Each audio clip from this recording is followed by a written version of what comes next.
Since the invention of the automobile, humanity has dreamed of taking it to the skies. The vision of a vehicle that could both drive on roads and fly in the air dates back to the 19th century, with the first patent for such a concept filed in 1910. Engineers and inventors returned time and again to the idea throughout the 20th century, as seen in the images in this article. The legendary writer Jules Verne envisioned vehicles that could serve as cars, boats, and aircraft all in one. While this was purely science fiction at the time, it captured the imagination of engineers, designers, and manufacturers. At the Pan-American Aeronautic Exposition in 1917, inventors showcased the Model 11 Autoplane, an early example of an automobile with wings. Although it never took flight, it was a glimpse into the possibilities of the future. Just a few years later, the Tampere roadable biplane managed a 2-hour drive from the Paris Air Salon at a speed of 15 miles per hour.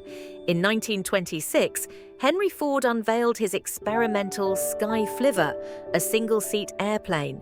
But the project was abandoned 2 years later after a distance record attempt flight ended in a crash, killing the pilot.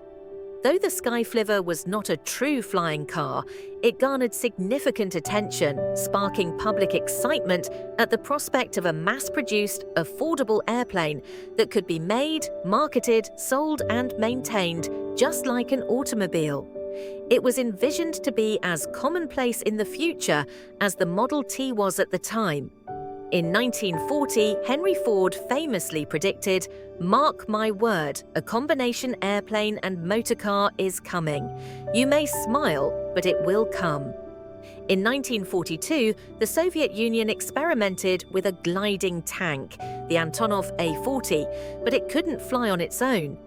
In December 1949, Malt Taylor's Aerocar successfully took flight, and subsequent versions underwent a series of tests on both roads and in the air.